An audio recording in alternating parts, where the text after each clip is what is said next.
Hello, welcome to CU Bands and Fans, where musicians tell their story podcast. However, tonight's guest is Kenneth Chumbley, and Kenny is an author and a playwright, and he has had many books and theater and things going on here, right here in our area, and he's got something exciting coming up at the new Orpheum Theater that we're going to discuss. So, welcome, Kenny. Thank you, Terry. It's good to be with you. I'm a big fan of yours. Oh, thank you. Me as well to you. And of course, our co-host, Zach Whitta. Hi, everyone. So Kenny, let's go. Let's start with where you started, your interest in writing and becoming an author and playwright and what you write and why. Well, I have always been a writer. And about 10 years ago, I wrote up a silly story told to my family, passed down through my family, called Old Pigtoes. I wrote it for my cousins. But because I was in publishing, I knew how to get books published, produced. And so I had printed up, I think, 1,500 copies of Old Pigtoes. And it's been extremely popular with kids over the years. Well, I enjoyed doing that so much, I decided to do another book when I read about the legend of the Green Children of Woolpit, 12th century legend, English legend about a boy and a girl, completely green, who came out of a hole in the ground near Woolpit, England, which is near London. And they only ate green beans. They could talk to each other, but no one else could understand them. And in the story, in the legend, the boy died early on, and the girl was adopted by a knight. And the older she got, the less green she became. And she learned to speak the language. And there are people to this day who would tell you they are descendants of that green girl of Woolpit. Well, when I read that story, I thought I could turn this into a Celtic fairy tale. And that became the Green Children book, which was Literary Classics 2017 Children's Storybook of the Year. A great Russian artist, Nadia Rubinsky, she illustrated it, and it was just a lot of fun. And then a friend of mine, a college friend who saw that book, said, "This needs to be turned into a play." Well, I thought, okay. And I've always loved musical plays. To me, that's the highest form of entertainment. And so I began writing a script. I'd never done that before. I asked a lot of questions, did a lot of reading. For the melodies of the songs in that show, I picked traditional Irish Celtic melodies, some of which are 1,000 years old. I wrote lyrics for it. We put it on at Parkland in 2017. Had great run. You photographed it for us, so our memories of it are the pictures that you took. And then I decided I'm never going to write anything again, because it's not the writing, it's the producing that gets you. But I'm also a big fan of L. Frank Baum and the Wizard of Oz books. He wrote 14 books. And I knew that in the book Tick-Tock of Oz, when you open the front and back covers, he had a map of the land of Oz. So the land of Oz is in the middle.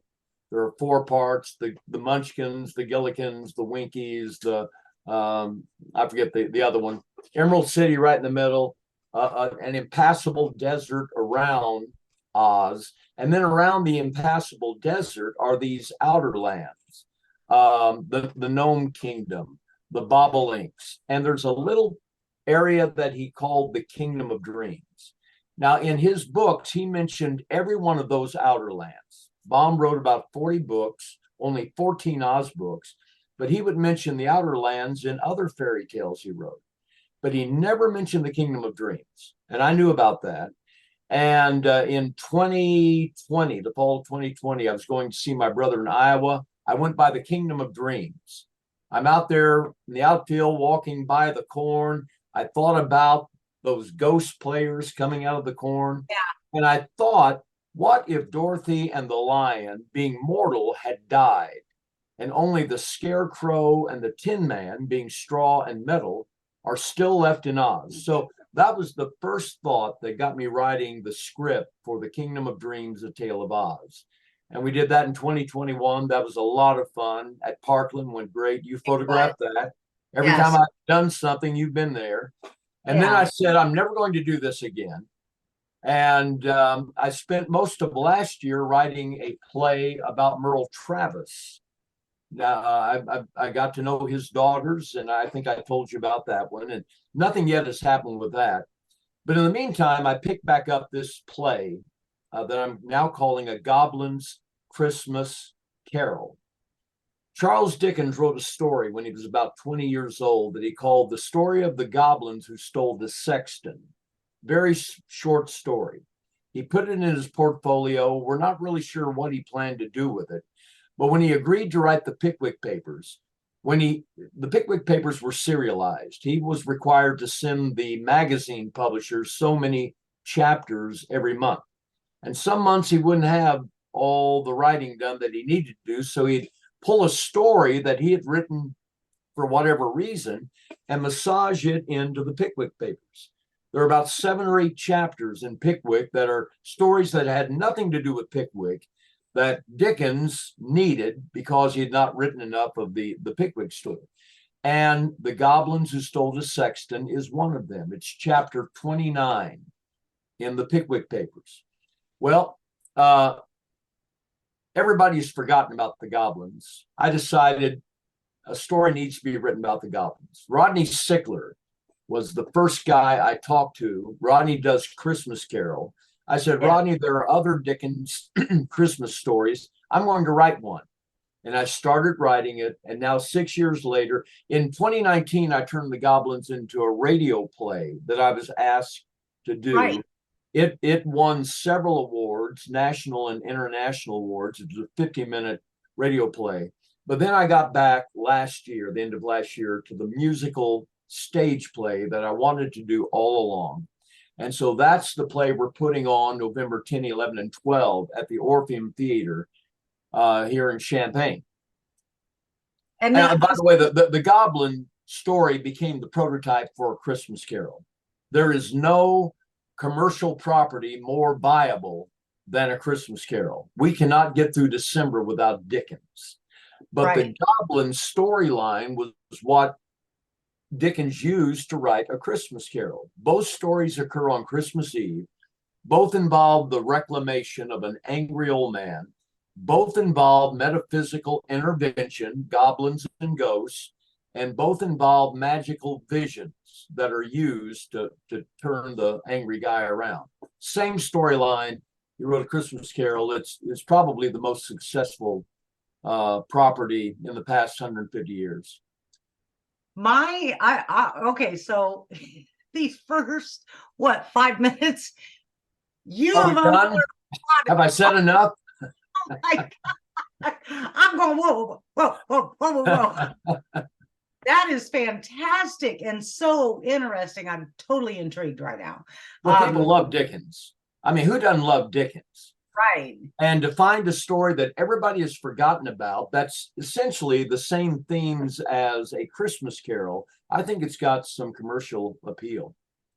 Now this, let's go back to the radio show that you did. Okay, who did you have? You had people come in and be the vocals or the audio or whatever. Right. I had local actors, actresses. We recorded at Roger Francisco's studio in Savoy. Roger's one of the greatest guys in this area. And just a wonderful group. Pete Barrett, Rodney Woodworth, Jace Jameson, Andy Baylor, a lot of people, Terry, they all came in. Craig Smith, my very good friend Craig Smith, and we went down. Lucinda Lawrence really was involved deeply in it, and Linda Evans was involved in it. That's where I met Linda for the first time. Her son Dima played the boy Ben in the show. So this great group of people. We recorded it. It's been broadcast here in the area. But I got a call from a colleague in Ireland, Dundalk, Ireland, the last day of 2018. She knew about the radio thing I was doing. She said, Kenny, I've been contacted by the Irish PBS network, I forget what they call it, wanting a radio program. I think your Goblin show would be a perfect fit for that. And so my friend Trish Reynolds, who has a performing arts academy in Dundalk, she got her troupe together, Hagerrock Theatrical. They did a recording, all Irish actors with that wonderful brogue.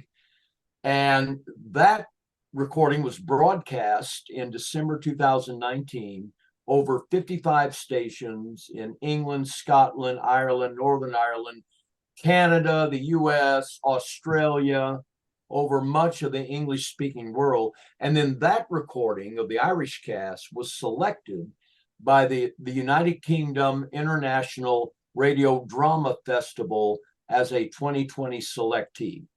And that was a pretty big deal, but then COVID took care of everything. So, but yeah, so that's what happened with the radio show. And I've been, it was so fascinating because you had me come in and take photos as you guys were, broadcast or not broadcasting, but you were prepping it for the radio. And so there was mics all around and everybody was there and they were doing their parts. And it was so fascinating. Yeah. I mean, I loved capturing that, but I loved experiencing it as well. Same with your plays and the music. Oh gosh, at the last one that you had at Parkland, but that was the Kingdom of Dreams. My God, who was that sang? Well, Wendy Mark, what played Glinda in that show, and she had a great song. It was the finale. There were a number of people who sang the show, but Wendy sang on the national Broadway tour of Sweeney Todd. So she's a fabulous soprano, and she blew the roof off that song. I was trying to record. I think I did record her, but I was like, this is not going to even do this justice. I mean, it was just. No, Wendy is spectacular. And when I write a song, Terry, I've got friends who are composers. One's a guy in Tampa, Florida. He's got a master's from the Boston Conservatory. I've got a friend up in Chicago, Joshua Iyer, who composes. I've just had a fellow by the name of Kyle Shaw, who got his doctorate in musical arts from Illinois, composed some of the early melodies. And I've got some great composers for the music in this current show. In fact, there's an award-winning Broadway composer who did the music for one of my songs that I wrote in this current show. His name is Milton Granger, two-time winner of the National Opera Association's New Opera Competition, musical overseer for the Andrew Lloyd Webber shows on Broadway, award-winning composer. He's got stuff all over Broadway.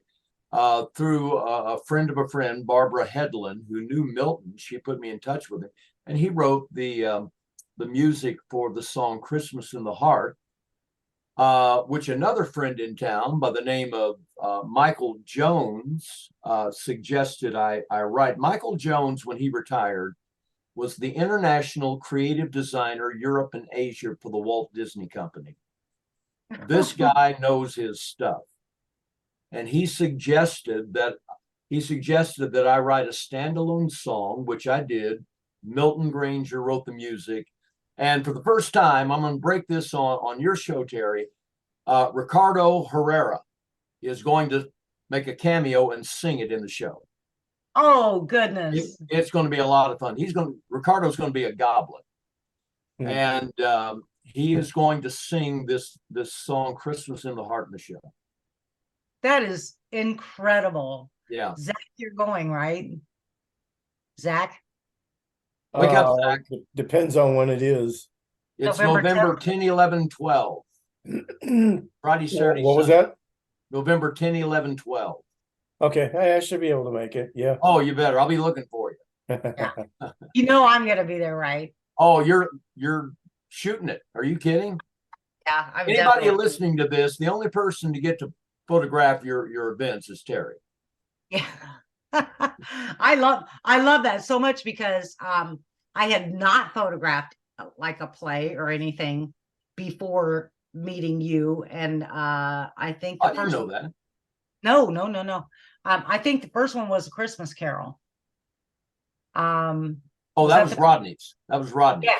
Yeah, I did that one, and then I did two of yours. Yeah, you did two of mine, and then you came to Rogers and shot some pictures down. Yeah, in came the to while you studio. guys were Yeah. doing So this You mean is Rod Sickler of the Rod Sickler Salon and Spa?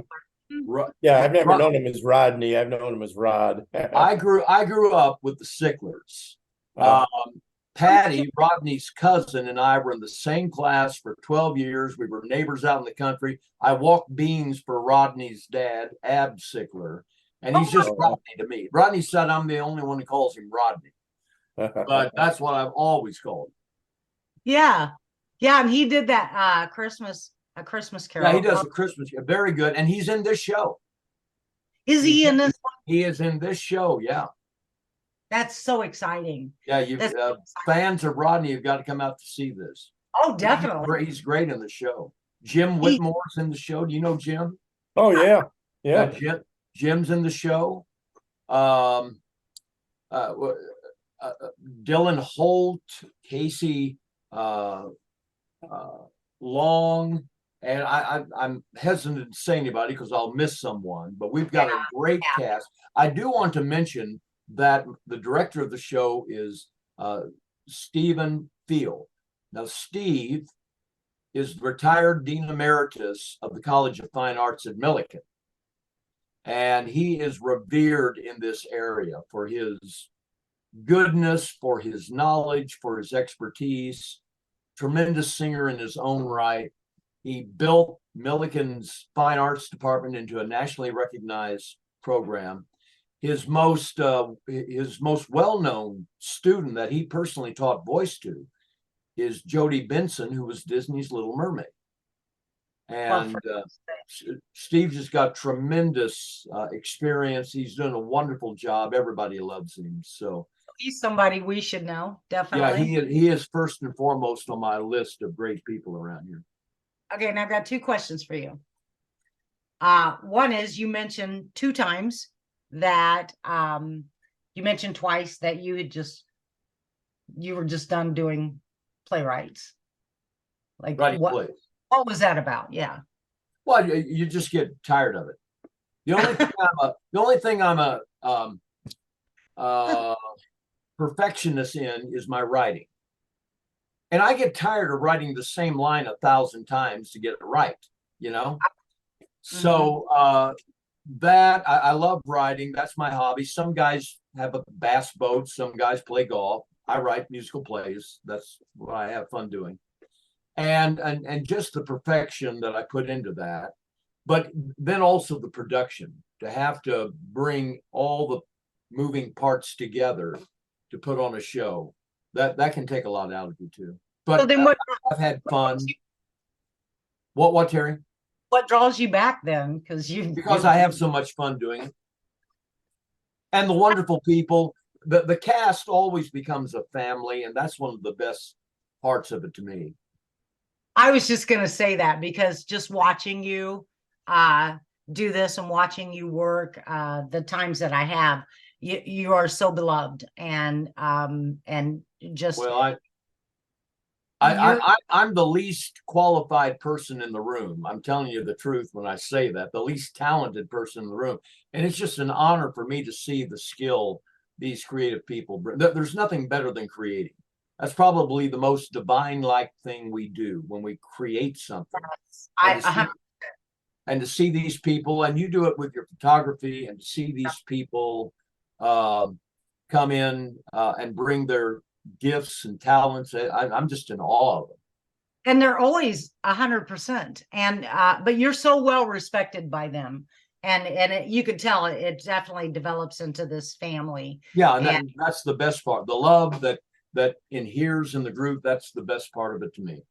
And then so at the final at your final shows, the last night of your shows, what is that like when everybody's done and it's a wrap Well, the first thing you have to do is strike, and that can be a pain in the neck, clean out the theater. But then we always go out to a cast party. There's lots of tears. People talk. They'll say what the experiences meant to them. You just never forget things like that. And then you're always family. Every time you see each other thereafter, it's like you've met a long lost family member or a long lost friend. forever. Yeah, you carry that with you for the rest of your life. So what could be better than that?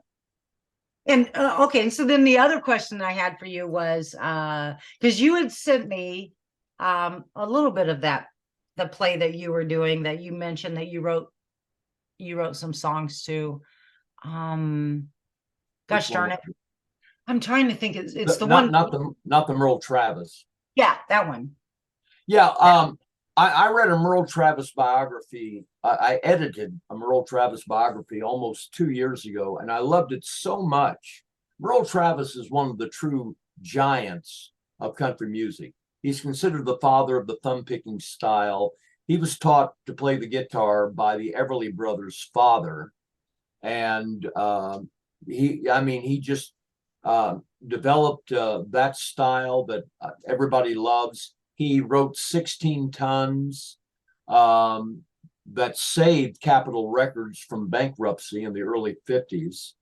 And he was just such a huge influence. And I wanted to do a $1 million quartet type play based on his life. His two of his 3 daughters are still alive. I got in touch with them. They were wonderful people. I've got the play written. We're going to have to see about getting it into production. And I'll probably get back to that once the Goblins is over. Okay, that's what I was going to ask you. If you're gonna like to see that one come. The problem with Merle Travis, I was in Nashville a week ago today. Had breakfast with my good friend Roger Murrah, who's in the Songwriter Hall of Fame. And Roger read the script for the show. And I asked him, I said, Roger, does anybody know Merle Travis? And he said, probably not. Even though they know his music, they know his songs, they know his thumb-picking style. And that's probably tough to overcome. Well, that's true, but like you doing this will make more people aware. Yeah, I know kids who've never heard of the Beatles. Yeah. I do plan to get back to it, and we'll see what we can do. Yeah, I hope you do. Because that's I think that'll be pretty special.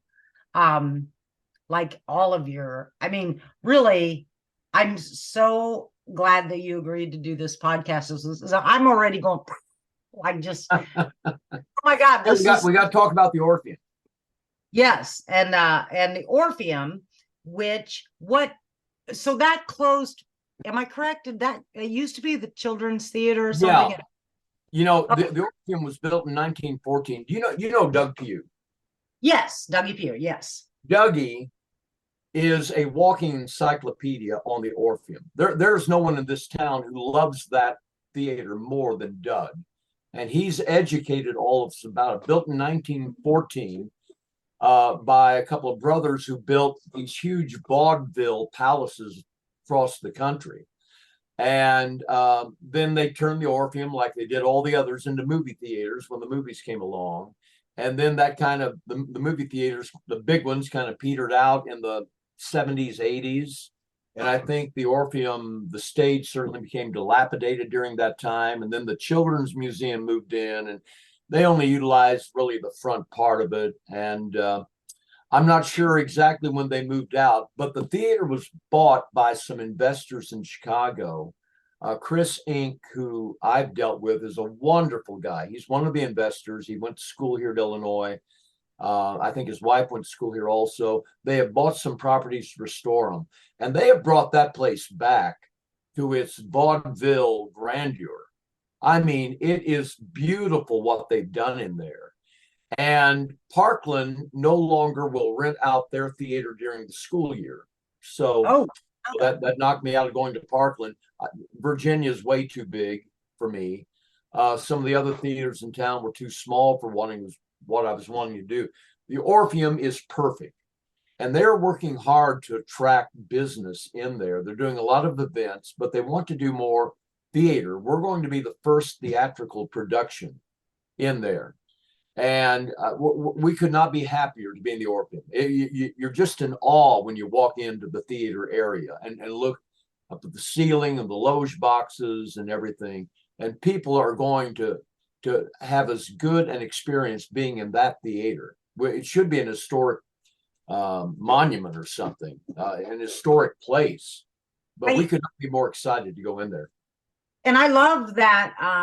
Well, and I love the whole play theater thing, and we need more of that in Champaign. There are a lot of theatrical people in Champaign. And the Orpheum is a mid-range venue. I mean, you've got Parkland, you've got Virginia, you got Cranard, of course, up there at the top, and then you got some others down there at the bottom. But the Orpheum has got this beautiful building that can fit that middle area of the theatrical production, which is perfect. Yeah, and that place is perfect for a Dickens show. It is absolutely perfect. And so we're going to do a lot of fix up in the lobby. When you walk in off the street, you walk into Dickens immediately after we get done with it. I cannot wait. Yeah, it's going to be a lot of fun. We're working hard to get the right lighting, the right sound in there, and we're going to put on some good entertainment. Yeah, and Dougie is just aces at all of that. Oh, Doug's the best. I'm so happy to have him on my. I was glad to see that too. And then the other thing is like, well, I think parking will be, there's a parking lot. Oh, you got the whole parking lot right there. What could be easier than that? Will there be like a concession? Yep. Twin City Square, John Tilford, and that group is going to, Diane Pritchard is going to run the concessions, and then they'll keep the profits for their group. But yeah, there'll be an intermission, and it's going to be a live music before the show starts.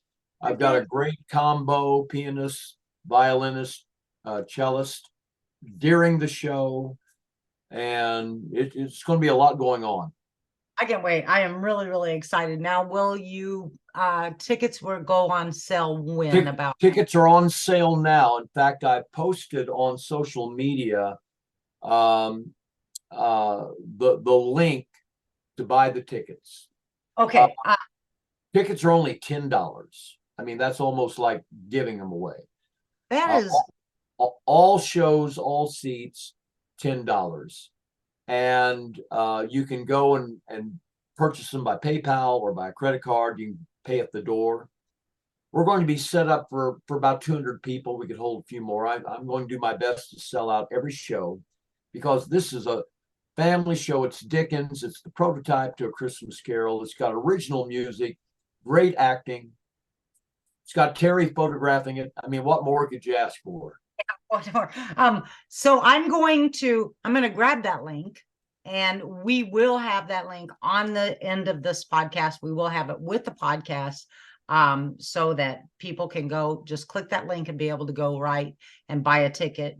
Remember, everyone, that's November 10th, 11th, and 12th, which is the perfect time of year for this.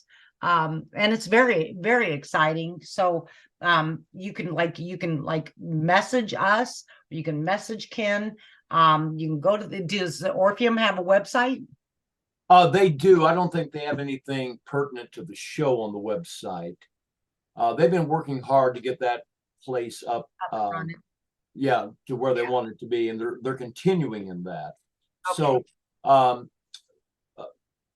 it's on a number. I'll send you all the information, Terry. Okay, link and everything. Send it to me in email. I will. And then I'll make sure that all of that gets out there, and we'll make sure. I can't thank you enough for that. Yeah, that everyone knows. Like we'll share it on ours and all of our social media and our website and all of that. Yeah, so this is going to be a world premiere.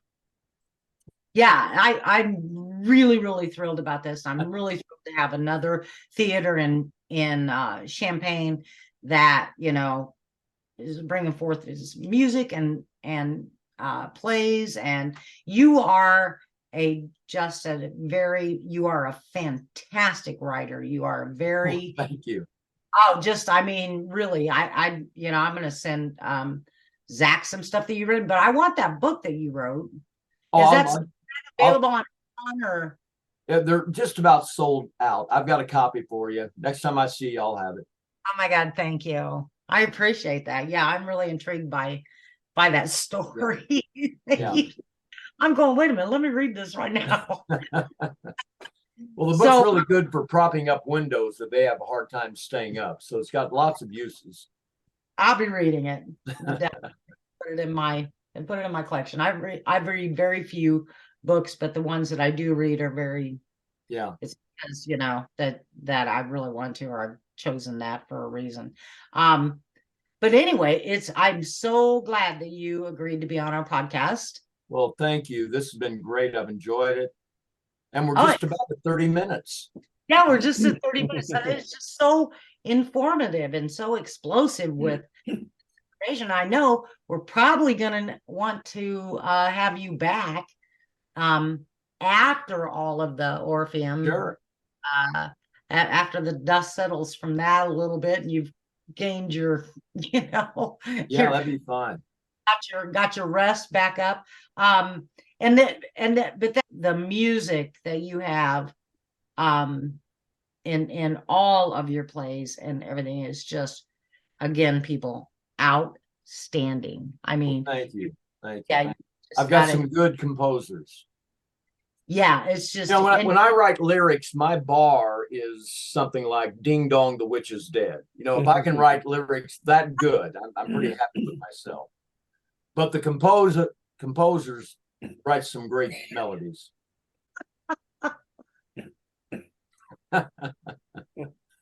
Well, let me ask you one more question, and then we'll wrap up. What does it? Because I can tell you what it feels like when we take a photo, digital, and see it come to life in print. What is it like for you when your writing, your playwright, everything that you've written comes to life on the stage? What's that feel? To me, this may sound strange, but the best part. Go ahead. That's okay. To me, the best part is to be entertained, just like if I was an ordinary theater goer. I mean, I'm just thrilled by the songs and the acting, and I don't really think about the fact I wrote that. They're speaking my lines. It's the way they bring it to life. They make words incarnate, and I'm just, jaw drop, eyes bugging out, just enjoying watching what they're doing. So that's the fun part of it to me. I'm usually out in the crowd. I'm not backstage or anything like that because I'm there as a theater goer. So, but okay. So the whole time you're not going, okay, I hope they don't get that line wrong. I hope that. Oh, no. You're not doing that? Listen, that doesn't amount to spit on the griddle. They'll get something out and it'll be just fine. And nobody else knows that they missed a word or, dropped a line. I'm the only one that they know it. Nobody else knows. That's never a problem. So you're not sitting there fretting about that. Now, there have been beatings afterwards, for someone who egregiously messed up a line, but that doesn't happen too often. I hope my cast is listening because that was a shot across their bow, warning them. No. No. I love it. Watching you work is like watching it. Well, it's like such a contrast between watching Rod Sickler produce Red Hot, okay, and then watching you produce, plays. And Rod is a whole different human being. Tell me about it. I've known him all his life, Terry. Yeah. It fascinates me for some reason. I love watching him produce Red Hot. We're both Ludlow boys, and the years ago when we were first talking about a play or something, we named ourselves the Ludlow Theatrical Group. Rodney Sickler and I are the Ludlow Theatrical Group, so it's LTG. when we email each other. And then Have watching you seen any giant grasshoppers? You know, I have to go watch that movie to see that. Oh yeah. That's the only other thing Ludlow's really known for. giant grasshoppers. Oh yeah, there's a movie made, and the opening scene is the sign to Ludlow. Peter Graves is in the movie. I think it's called The Beginning of the End. Something like that. And yeah. he's working as a scientist where they're treating things like wheat with radiation, and these grasshoppers eat it and they grow to be huge and they destroy everything in their path. Yeah. And what I read is that the guys who wrote that screenplay, they just kind of closed their eyes and put their finger down on the map. That's hilarious. Became Ludlow, and that's the town that. Oh, I'll have to check that. I'll have to look that up. Yeah. But watching Rod do that, and as opposed to watching you do, you're just like, I don't know, you're just like quiet, and you know, I hope I rub off on Rodney. You're extremely observant and quiet and really gentle, and Rod's like, hop too. We've got so many minutes. Yeah, but he does. That has to be timed, and that works. Yeah. You know, Yeah, Rodney's a great friend. Red Hot Winter shows are absolutely impeccably fantastic. Yeah. So Rod's a perfectionist in that when it comes to yes. that. Yeah, he is. So, but Kenny, it's been what a pleasure. Oh, thank you, Terry.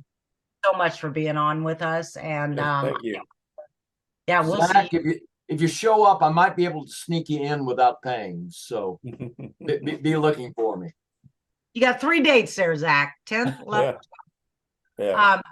Okay, Kenny, you hang in there for a minute, okay, when we get done Sure. recording. Sure. Thank you. Hang on.